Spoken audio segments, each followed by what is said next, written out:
We are living in an era where life expectancy is 100 years.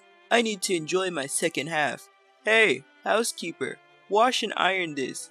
My husband chuckled, throwing the shirt he had just taken off towards me. He had come home early for dinner, which is seldom, but there's nothing good for me.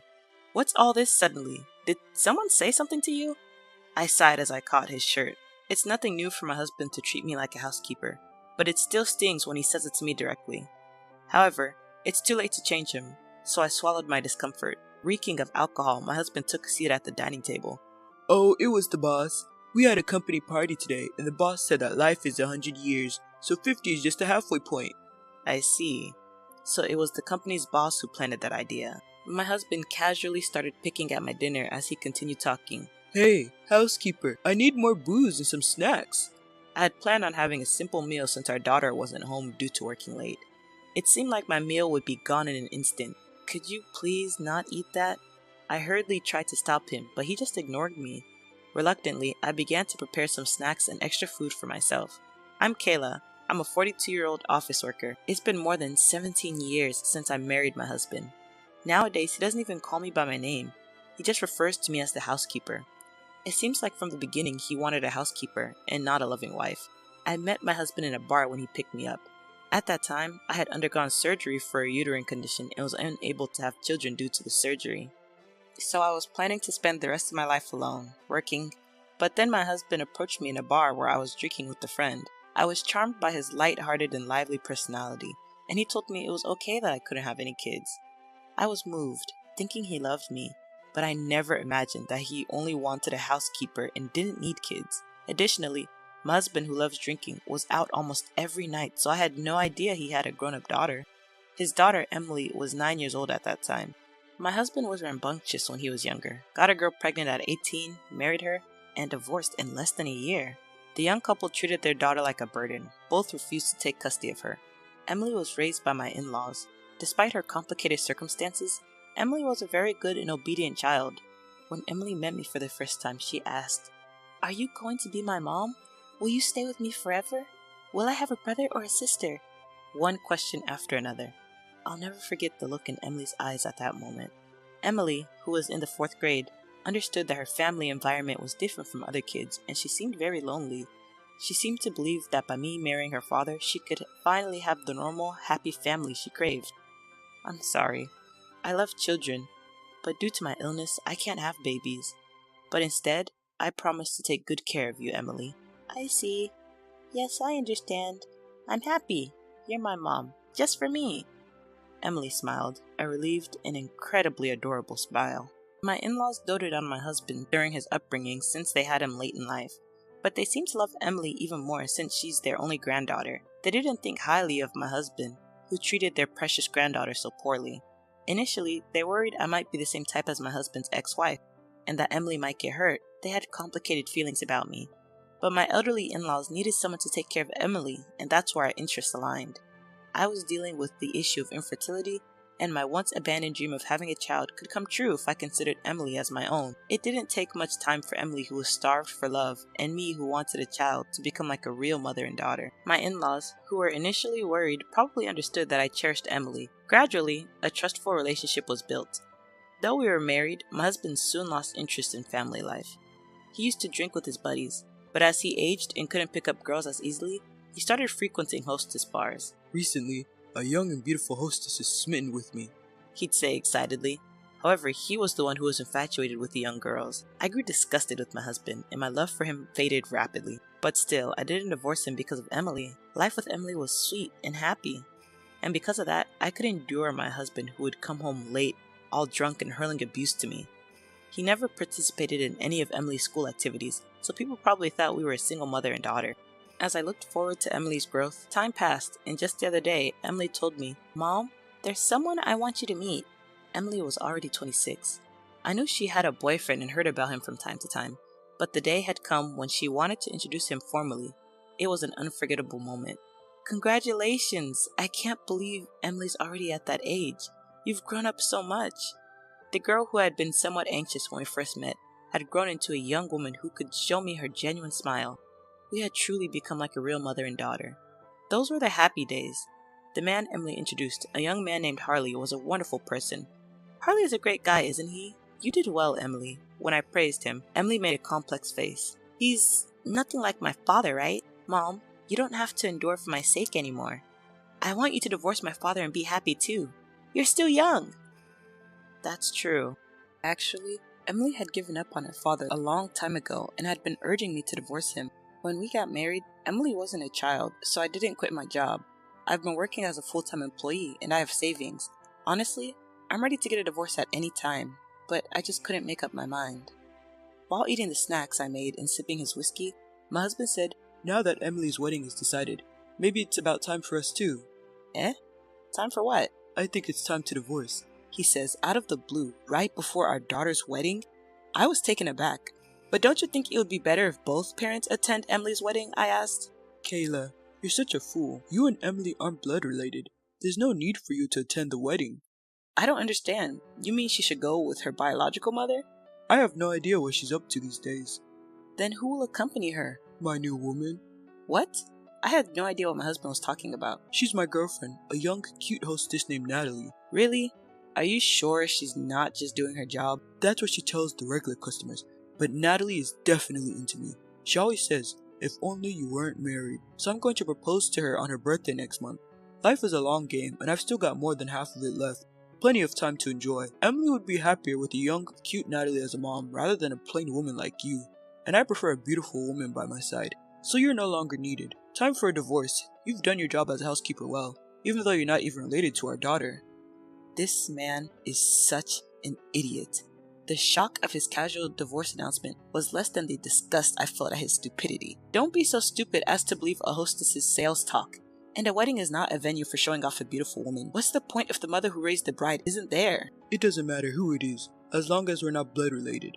You are always just a stand-in housekeeper. Don't bother asking for alimony or property division. I don't have any money." I know you've been treating me as a housekeeper. I've completely lost patience with you. Let's get a divorce. It's time to cut ties with this low-life man. I have to start a new chapter of my life. There's no room for feeling troubled. I finally realized my husband's stupidity and was horrified at the same time. "Alright, it's settled. I'm not a monster. You can stay here until Natalie moves in, on the condition that you continue doing the housework." Fine. And just like that, our divorce was decided. The next day, I went to the city hall to get the divorce papers. In the evening, while my husband and I were filling out the divorce papers, our daughter came home from work. When we told her about the divorce, she looked confused. She seemed unsure whether she should be happy for me or pretend to be sad. "What about my wedding? It would be awkward with both of you there. It's okay if just mom attends, right?" Emily casually said something hurtful, but my husband, who thought his attendance was a given, didn't catch on. "Don't worry, Emily. I'll bring you a young and cute wife with me." Emily frowned at her dad's absurd statement. "What? A wife other than my mom? Dad, have you been cheating? I didn't notice because I thought no woman would be interested in you." Emily was quite sharp with her dad. "It's not cheating. Natalie is my main squeeze. Your mom was always just a housekeeper. I never married her because I loved her." "That's awful. I've always said this, but aren't you embarrassed to refer to mom as a housekeeper?" "Shut up. Why do you keep calling her mom? She and I are divorced. She's a stranger to you now." "What?" My daughter was taken aback for a moment. Her face quickly turned bright red as she shouted in a fluster, "Wait, Dad, don't you know or don't you remember?" "What are you talking about? What don't I know?" "Mom legally adopted me when you and her got married. I was so happy about it, and I remember it clearly. She's not a stranger to me." My husband doesn't quite grasp our daughter's words. "Adoption? What's that?" "I can't believe it. You've completely forgotten.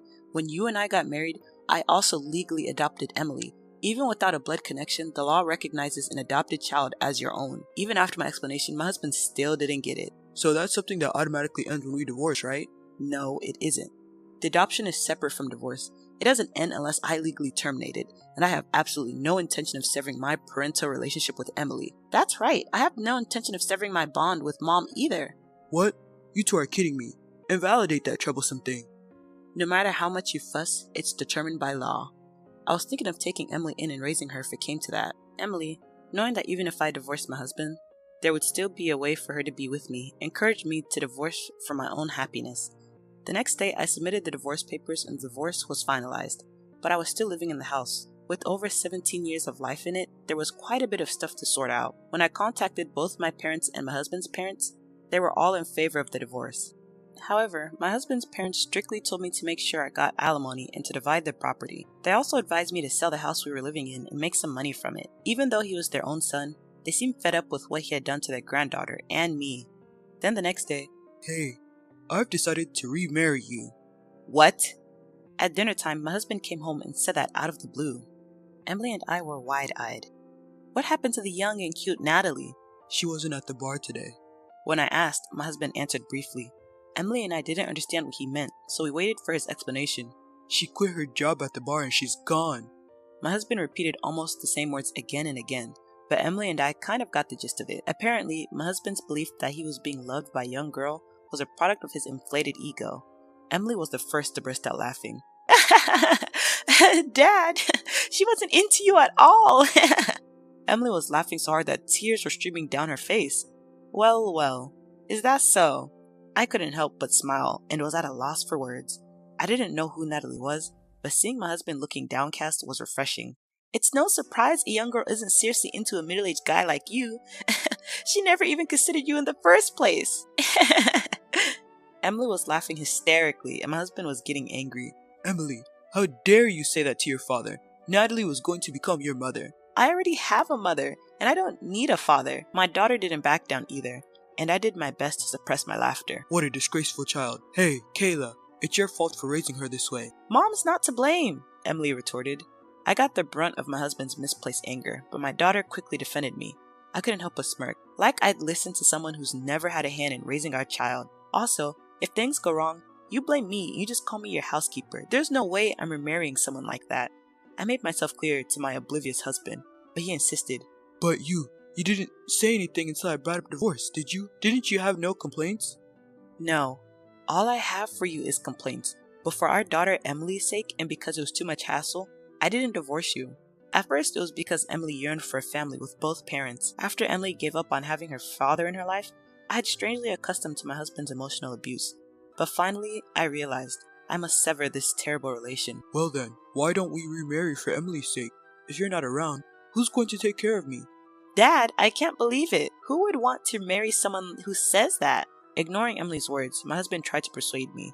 Emily's building a new family. There's no point in us remarrying if Emily's not there. Aren't you worried about being alone in your old age? If we're married, you'll at least get some of my wealth. I couldn't help but snort at his words. Wealth? You don't have any savings, do you? I knew very well that my husband, who spends most of his income on frivolous things and rarely contributes to the household, had no savings. Even if I don't, my parents do, don't they? They even have their own house. As expected, my husband was relying on his parents' inheritance, but he was being too optimistic. The thing is, your parents are thinking of leaving their wealth to their granddaughter Emily, not you. They've been consulting with a tax attorney about it, so I don't think much of the inheritance will go to you. In fact, I was the one who introduced them to that tax attorney. I understand my in-laws' feelings very well. What? I barely have any savings. My husband suddenly seemed deflated. Kayla, you still love me, right? You won't abandon me? I couldn't help but laugh at my husband's timid plea. This person is truly an idiot. Why shouldn't I abandon the man who discarded me, saying he no longer needed me? I don't love someone who calls me a housekeeper. Oh, and by the way, your mom told me to make sure you take responsibility. I'm going to hire a lawyer and demand alimony and damages. I have all the evidence of your emotional abuse, so I won't lose. Pay with the money from selling the house. At my words, my husband fell silent. Dad, if you're going to call mom a housekeeper, you should pay her proper compensation and divide your assets, then get out of our lives. At Emily's cold words, my husband opened his mouth as if to say something, but ultimately hung his head in silence. My husband, who had lived as he pleased and was now rejected not only by me, but also by his parents and daughter. This was fully deserving of his fate. Look, you're on the second chapter of your life, right? So let's really say goodbye this time. After that, as planned, I sold the house we had lived in, divided the proceeds, received a hefty sum for alimony, and started living alone near my daughter's place.